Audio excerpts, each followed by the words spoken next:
You could probably work your way through a lot of these steps on your own, and I'm delighted for people to be able to do that because I don't want to see people who left a job have to go back to a job. Somebody that can impact the world, to have all of that impact stopped just simply because you don't have a system that works because the system works, not because you're working all the time. Welcome to the Business Builders Playbook, the show that breaks down the systems and strategies behind predictable revenue growth to win in business. In each episode, we're diving into the proven strategies that separate the winners who scale from the losers who fail. This show is sponsored by BDR.ai, the AI-powered business development platform that automates your outbound prospecting so you can focus in on closing deals instead of chasing leads. Let's get started. All right. Well, welcome everybody. Hey, we're so glad that you joined the Business Builders Playbook show. I got an exciting show for you today. This is going to be an enlightening webinar. Enlightening webinar. Easy for me to say. It's going to be a fast pace. We're going to put Kevin McCarthy on the hot seat. And for those of you who have not read The On Purpose Person or The On Purpose Business or any of the other massive successful books, those are my two favorite ones that really kind of got me connected to Kevin 20 years ago. So we're friends since we were childhood, right? We're only 25, 29. Right. So for those of you who are unaware of all of the massive success that Kevin has had, let me just kind of give you a little bit of a background. He's a consultant and author. He's also the creator of My Referral Stream, which is a private consulting program designed to guide independent consultants, advisors, and coaches to get more clients through a reliable pipeline of clients through a simple relationship-based referral system. With over 4 decades, he's a young cat, just still scratching the surface, but 4 decades of experience guiding business owners, consultants. Kevin has known firsthand how many talented independent professionals struggle to get more clients. He's also the author of No Brain Picking, 26 Invaluable Perspectives Independent Consultants Need for Satisfaction, Success, and Profitability. And he leads the Consulting Collaborative, an online peer community for consultants. So I've been a friend of Kevin's, and he's been a mentor of mine for over 20 years. And so I'm not going to go through all of the formalities. We'll put the show notes together. You'll have a link to everything that Kevin has ever done. And I highly encourage you go check it out because he has a wealth of wisdom. And what we're going to cover here in these minutes of an interview are not going to nearly touch the iceberg that he has available in terms of content and the purpose creator. So you can go find your two-word purpose statement by using this amazing tool that he's created. So without any further ado, Kevin, welcome. I'm excited to get a chance to dive in today. Yeah, it's great to be with you, David. I mean, I've got such respect for everything of who you are and how you have just sort of put it together after a professional football career and just speaking business and everything that you do. You got a great heart. So thank you. It's good to be with you. I like to think we're like-hearted guys. Yeah. Well, we've got 40 years of experience here. So I want to know, in 40 years, you've picked up a lot of ideas and tactics and strategies on how to grow businesses. What led you into that? Well, actually, I'm going to go back and say I've actually been in business since I was 9 years old. So I'm 70 years old right now. And that means I've got really 61 years worth of business background, which sounds almost overwhelming whenever I say it. But I mean, I just have always had, early on, I discovered this love of taking something and selling it, or the idea of being able to make money with something, delivering a service to somebody. It was just, when I was 12, I was teaching tennis, believe it or not. It was during the tennis boom, and they needed teachers, and the tennis pro at the local tennis courts said, "Kevin, I want you to come in and help me with this." And the next thing you know, he said, "Take these people and give them private lessons." And next thing you know, I'm hardly very good myself, but I understood the game and the mechanics well enough to teach it. And then, when I was in high school, I was the class president for ever. And I started in 8th grade, when I was a class president, I started a Coca-Cola franchise in the school, which the school eventually took over. I was one of the first people to sell Coca-Cola in schools. I actually approached the local Coca-Cola bottling company and said, "Hey, um, could we put up a fountain?" I mean, I went without the school even knowing I was doing this, And I mean, the guy comes to the school, we meet, and the general manager of the Pittsburgh, where I grew up, the Pittsburgh Bottling Company, comes to my school. I meet him in the lobby. We have this conversation. So this sort of entrepreneurial, creative, pay your way, you make some money, was just sort of something that I just really fell in love with and took to at a very young age. And then I went to undergraduate and graduate business school because I realized if I'm going to do this, I have a lot to learn, and I better learn how to do it, at least from an educational point of view, right. And I've also learned there's a whole lot that you don't learn in school that the School of Hard Knocks teaches you. Yeah, I'm already thinking about the next book, How to Go from Selling Coke to Being a Success. No, that probably wouldn't. Might be That's right. interesting. I was an early Coke dealer. I never thought about it that way, but yes, I was. Eh, Oh, interestingly enough interestingly enough, in the same school I was in, there was a Kevin McCarthy who was 2 years older than I was, and he got thrown out of the school for dealing marijuana way back in the '60s, late '60s. How about that? yeah, that's not the Kevin McCarthy we No. want to be interviewing today, but I'm sure that he could probably write a few books on his pathway too. I'd always like to see the other guys that didn't go on to business school and didn't go. Right. I'd love to hear their story, how did things turn out? I'm always kind of curious about that. Because if I didn't have football, I didn't go to college to play school. Yeah. I went to college to play football.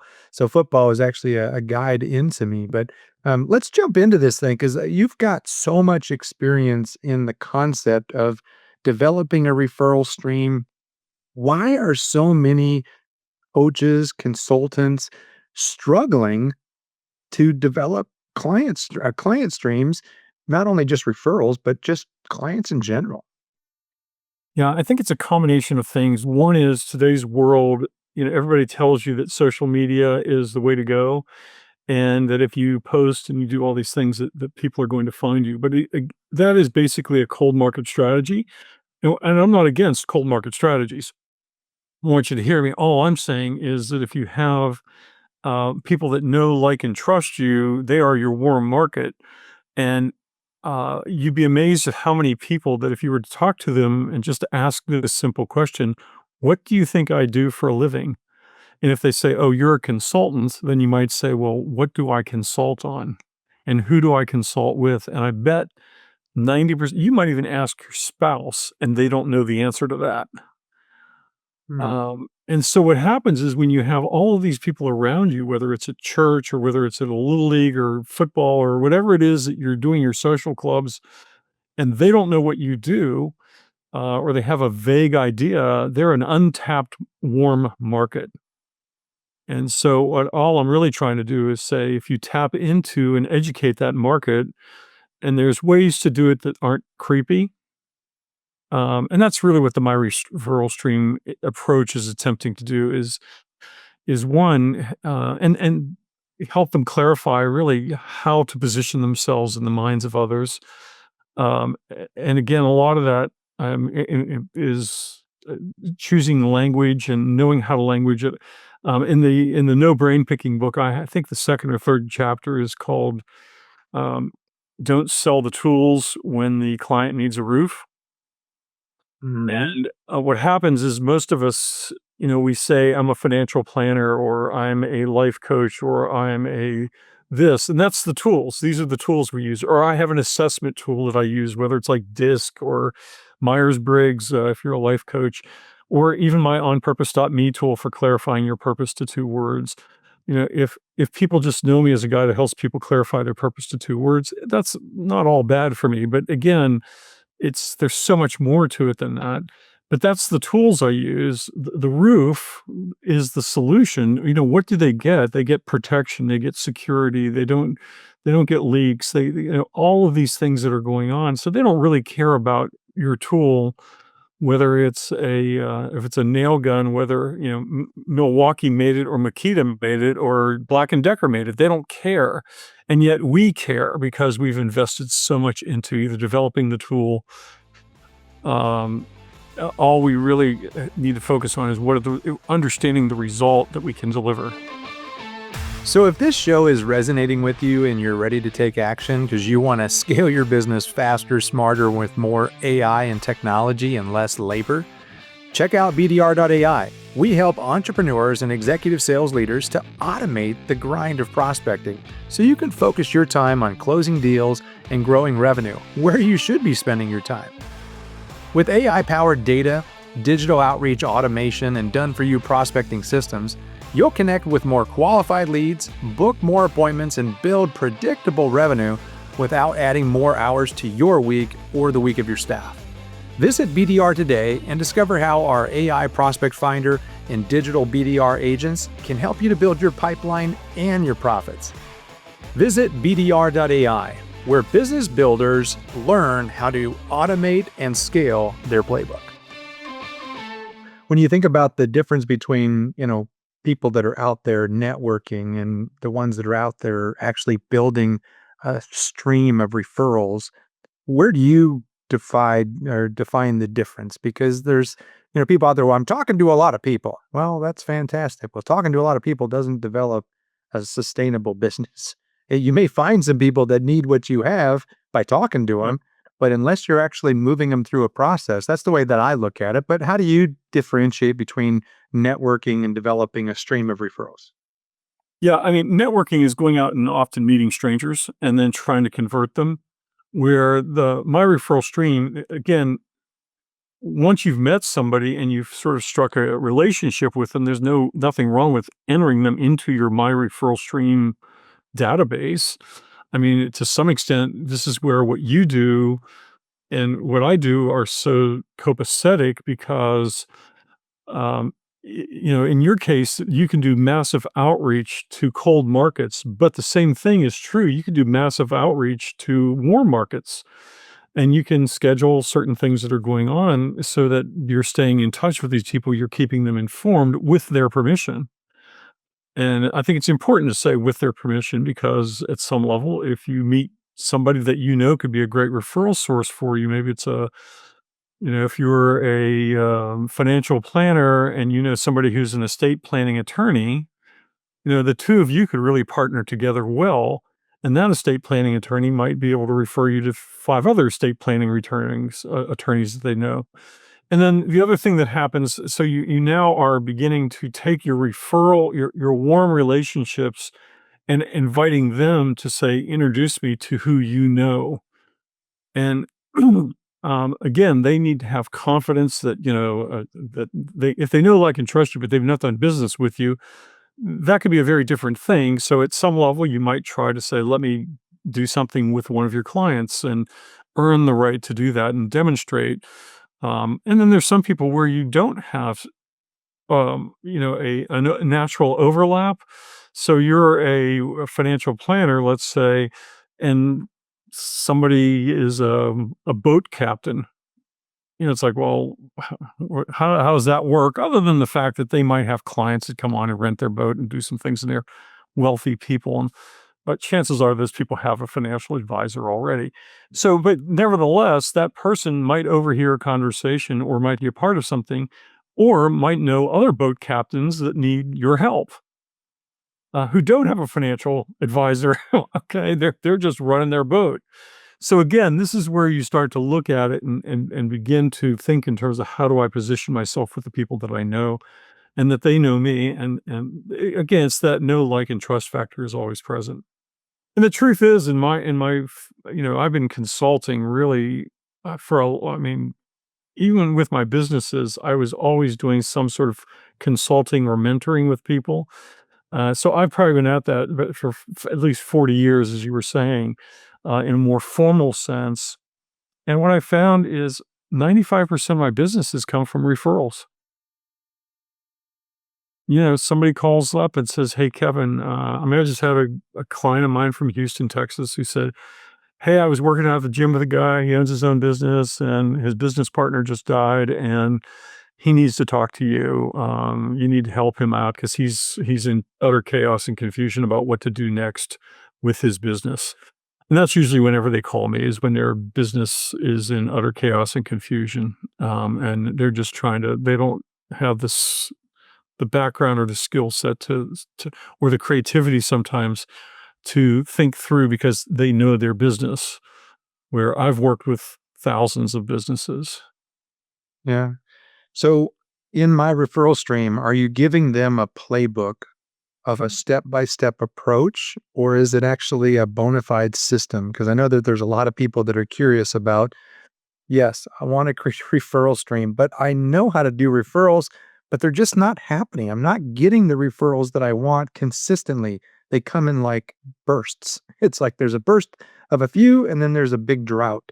And what would you say to that person? Yeah, I mean, that's because that person doesn't have a system in place. Yes, the My Referral stream is a three-step system. I mean, first of all, you need to have there's a design phase, there's a build phase, and then there's an action phase. And basically, underneath each one of those is three additional steps. So at some level, if you haven't designed, clearly what your positioning is, and then designed a way to communicate that, and then tied it back really to your purpose, why this is meaningful to me, and what are the stories that are attached to it, regardless of whether you're new to it. Most people, if they're brand new to consulting or coaching, it's not because they're maybe brand new to hanging their shingle, but they've always been doing this sort of work. It's what they probably did at some level when they were a kid, and they didn't, or even through college, people would come to them with seeking their advice or their counsel. That's generally, there's the personality type, I think, that people are drawn to us for that sort of expertise. And then based on your expertise, all you're doing is repackaging it now as selling it yourself, which is hard. Most people struggle with selling themselves because they feel like, I don't want to be a kind of a pimp, pimping myself. But there's ways around that. I mean, one of the really fun ways to do that is, David, you live in Iowa, I live in Florida, but if both of us lived in Orlando, Florida, or both of us lived in Pella, Iowa, you could imagine that if you and I went to an event together and we're each other's wingman, and all we're doing is I understand exactly what you do and you understand exactly what I do, and we go into a chamber of commerce meeting, let's say, and all I'm doing is saying, I'm not pitching myself at all. I'm asking questions of people and trying to figure out how I can connect them to David. And as soon as I find somebody, I say, you got to meet David. Come here. You got to meet David Bush. He is awesome. He's got this amazing program that can help you rapidly expand your business in a way that you never have before, because he's taking all of what seemingly would be grunt work and automating it for you in such a way that you're going to get, solid leads coming in, because that's what you need. And they're like, oh my God, when can I talk to this guy? Because I've built rapport with them. I'm not pitching them, but I'm pitching David. Then David's out there doing the same thing. And he comes over and says, oh, you got to meet Kevin McCarthy. You're a business owner. You got this, or you're a consultant. You need to get in his consultant collaborative, or you need, all of a sudden you start making connections. So that's if you're an introvert, of which I am borderline introvert extrovert. So I'm just as happy to stay in my office. It's like getting a horse out of the barn. I don't like to go out, but if David calls me and says, hey, Kevin, let's get together and go do this event together, I'm like, oh yeah, I'm in. And so that's, find a wingman that you can play with, and you'll have a lot of fun doing that at a networking event. And what you don't want to do is stand there with business cards and hand out business cards to people. That's just tacky. I was actually the chairman of the board of a chamber of commerce for 13 years. And when we saw anybody doing that, we would pull them aside to say, time out, don't do that. You're not serving yourself well. You're not serving the members well. Then we would give them a little training on what to do in terms of how to build relationships, because you're there to build relationships, not sell products. Once you build relationships, then you earn the right to maybe get a referral, or they might say, I could actually use what you're doing. Mm-hmm. Yeah, I found that, sorry, the best strategy that I ever found was asking for business cards, not giving them.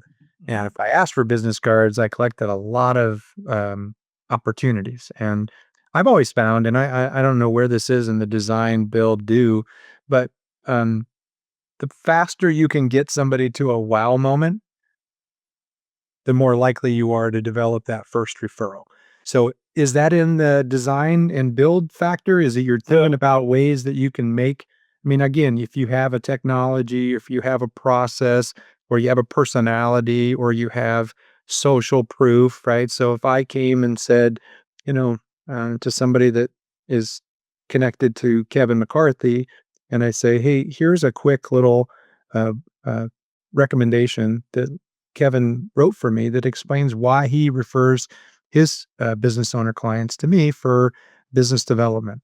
I'd love to have a conversation with you. That credibility factor is a wow factor, or it could be something that's more features and benefits. But how would you figure in the wow factor into the design build? Yeah, well, it's one of the things you're probably familiar with this because of the DoDo Dialogue. I call it DoDo Dialogue. And in fact, there's a video I have. You can go to dododialogue.com and you can watch the video. It's probably not appropriate right now for consultants and coaches, but nevertheless, you can translate it. And in the DoDo Dialogue, what happens is, you're at an event and somebody says, "What do you do?" And what you do is you turn their do into your own do. So, David, if I was you or I was talking to somebody, they would say, "Well, do you know how coaches and consultants and independent contractors often struggle to get clients?" And they'll go, "Yeah." So you got a yes and say, "Well, I help them with that." And then what are they normally going to say? How? "How do you do that?" How do you do it? And so now what's going on is you've got a conversation that has begun, and you're not, and again, you want to have short, sweet statements about it as opposed to boring them to death with all of your tools and technology. So is the design portion kind of like getting your phrasing and getting your target market figured out, and then the build is actually the networking and the building of relationships and the potentially posturing the services and the value that you bring, and then finding out how you can add value to others?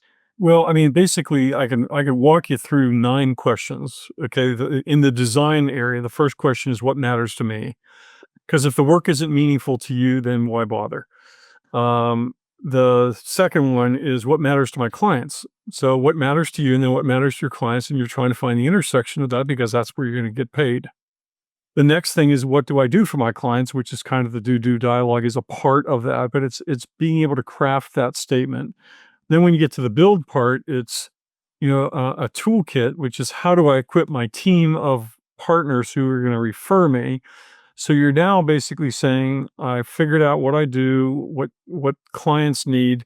Then what I want to do is I want to equip people. So I need to have a simple document that I can give to a referral source that they can use to introduce me. And it could be as simple as a line, just a line that they could attach in an email.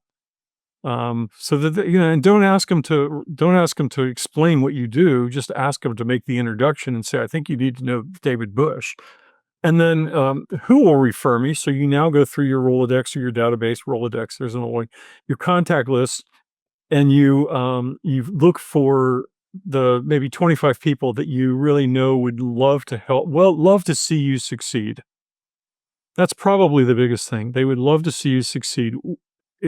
Apart from, if it's somebody that's just like, a babysitter that you have, apart from that, I don't know, but generally somebody who's a working adult, how's that? That would love to see you succeed. And then a tracking system. And then when you get into the act part is, how do I engage with a referral? So I get a referral. How do I engage with them? And that's really having a conversation, which is really more a matter of a series of questions that you are asking. You're doing a discovery call, which most consultants are pretty good at doing the discovery call. Although I find that most aren't able to push down to an ROI to establish the value proposition so they can go back and write the proposal. And some of that, there's a certain amount of art to that. There's a certain amount of science to it, which is how to provoke the ROI. And then Almost like an expert at their um, topics or the experts at their solutions, but they're an absolute rookie at delivering the value in a quick proposal that gets right down to, how do I justify this expense? How do I justify the time that's going to go into this process of working with this individual? So that's a great point, is to really clarify that. Keep going. yeah, and actually interesting, in the No Brain Picking book, I have 2 chapters on that. One is, the case method, which is a methodology I have for very simply identifying it. Cases, tell me what, tell me what your circumstances are. If you solve that, what does it add to you? That's the A. If you don't solve it, what does it subtract? And what happens is most of the time we come in, and the E is, what does it all equal? Well, the equal is the, what do you have to gain and what do you have to lose? So the real value proposition is the total of these 2 things. And most people will focus on what do they have to lose, possibly, or what do they have to gain, depending on where you are. But whenever you add the 2 of these and you say to them, gee, like I was with somebody I was actually doing some coaching with a consultant yesterday, and we were talking about that, and she's trying to figure out how to price this proposal. And I said to her, you do realize that if they don't get this right, they may have a $5 to $7 million problem? And she went, oh, because she's seeing it as, how many hours do I have involved in it, and how much travel will I have? And so she's building it from the cost up as opposed to the value down. Mhm. And somewhere in between is that reasonable number that they will pay for. So I'm not, but again, I had a client one time where it was actually a speaking engagement, and this was 30 years ago, and I was charging like $1,200 for it. And the guy said, $1,200 for an hour? You're crazy. And by the time we were done, I had identified for him an $81 million problem. And I said to him, so you got an $81 million problem and you're not willing to invest $1,200 to have your team? And he goes, when can you be there? Mhm. But that's the conclusion of a 30-minute, maybe 20-minute conversation with the guy, where I'm digging through very specifically into understanding his problem. And the nice part of that is, when you're digging into them explaining their problem, you're not selling your tools, services, and things. In fact, you almost want to avoid talking about yourself and have it all be about their problems and the questions and the penetrating questions that you can move on to. So what would you think would be an expected time frame before somebody could really develop? I mean, it doesn't have to be a gushing stream, but what would you say it would take in terms of time to start developing a consistent annuity stream of referrals coming into your practice? Yeah, well, I mean, they can actually, I mean, I have the program that I have, I say in 30 days, we'll have you up and running. I mean, I actually, like, in 14 days, I want to have you up and running. In 30 days, we should start to see these results. And after that, you should, in theory, it should start, once you prime the pump, get over the learning curve, it should really start to take off on its own. But my goal is to give you at least a 100% return on investment, um, within the first 30 days, or I'll stay with you till you get it. Mhm. Or I'll refund your money if I feel like you're not, if you're not happy. I don't, I'm not, I just want satisfied clients. How's that? Yeah. But yeah, if they do it on their own, most people can do this on their own, but they won't.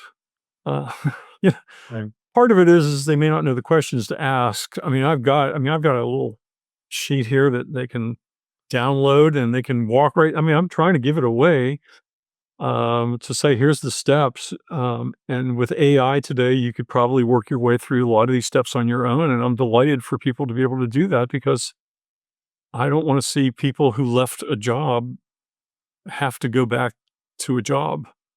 Right. I want to see that. Yeah, and somebody that can impact the world, to have all of that impact stopped just simply because you don't have a system that works because the system works, not because you're working all the time. And so Right. the idea of actually, moving into that next step, if somebody wants to learn more and they want to say, I want to explore this further, where would you send them to? Is it myreferralstream.com is the best place? Yeah, myreferralstream.com is where they can watch a 30-minute webinar, and then there's if they want to book an appointment with me, they can do that. And at that point, again, that's a no obligation appointment where I'll help you as best I can, and then the last 3 minutes I'll ask you, do you want to work together? And it's Mhm. either a yes or a no, and or not now or whatever. Again, I'm pretty low key about the whole thing because I don't, it's kind of like you'll appreciate this because I'm a Pittsburgh Steeler fan. Mike Tomlin always says we want volunteers, not hostages.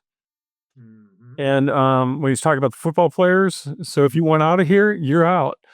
In much the same way, I want clients that are volunteers, not hostages. I really want people that are hungry and they say, "Yeah, I'll do what you're talking about. I'll commit the time. I want to see the results. I can't drag you through a process and make you successful. You've got to want to go through the process and be successful." Yeah. Well, I think that the idea of the whole design, build, do is a proven process for anything, right? I mean, if you create a plan, much better chances of having success if you have a plan. If you're taking a plan that somebody that has spent 40 years of their life refining, experience of other compresses time. So I always believe in the idea of taking somebody else's proven plan and refining it to fit your particular situation. And then to be able to get out there and to put it to work, putting it into the process where it's like, okay, now I need to build out this architectural plan. If I've got a good structural architect that's got proven chops that can actually develop a stream of referrals, I just take that architectural plan and then I go out there and I build it. And if that person is willing to build it with me, I have a really high likelihood of building it because they've given me the plan. They've offered me the help to do it. Now, you still got to do it, right? You still have to be committed to being consistent, to show up and to carry out the work, even when you're building that foundation and it's not real exciting and there's not all these things that are coming out. You have to build it like it's going to come, right? I live in Iowa, so we build we build the field of dreams out here. It's like if you build it, they will come. And a lot of people have used that, Kevin, to build a business. Right. And people don't come They don't because come. it doesn't necessarily guarantee that it works in a business system. If you don't have a good message, if you don't have a good service, if you don't have a good personality, if you don't have a good offer, and you're not, good at delivering that offer in a way that delivers value to the clients, they won't come. But if you do those things, you can build a steady stream of referrals. And there's other things that you can do along the way, right? Building raving fan moments into your client experience or your customer experience, building raving fan experiences in your referral partner experience. All those things can be added over time. So, this next 12 months, if you want to build an annuity stream of referrals, go to myreferralstream.com, get connected to Kevin, and have that conversation, explore the resources and all the tools that he has available, and do your research. Go look up the on purpose business and the on purpose person and the chief leadership officer and all of the major books that have been such a success for Kevin. You'll see that he's serious about being on purpose in all aspects of life, including developing a referral stream. So, Kevin, thanks so much for joining up with me today. You delivered a ton of value. Any final words as we wrap up the show today? Well, I'm just appreciative, David, of being here with you. I think if there's one thing that I would leave them with is please, please, please remember, educate the people that are around you about who you are, what you do, how you serve, why it matters to you to serve these people, and even if you can, some of the stories of results that you're able to do. I mean, just give them, because at some level they're going to remember the story that you tell them more than they're going to remember how you do what you do. Yeah. What you do, for who, and why do you do it? Those three things just came out clear today for just hearing you talk about it. And then the do. I love the do. That's a great thought. That was something that I heard from you, gosh, 20 years ago, it seems Oh, like. And you've always been a great mentor in that regard. So, Kevin, keep blazing the trail, keep leading the way, and be on purpose, my friend. Thank you. Take care, everybody. Thanks for tuning in to the Business Builders Playbook. If this episode gave you some plays that you can start running in your business today, hit subscribe and share with another revenue leader who's tired of the pipeline grind. Building predictable revenue isn't something you figure out alone.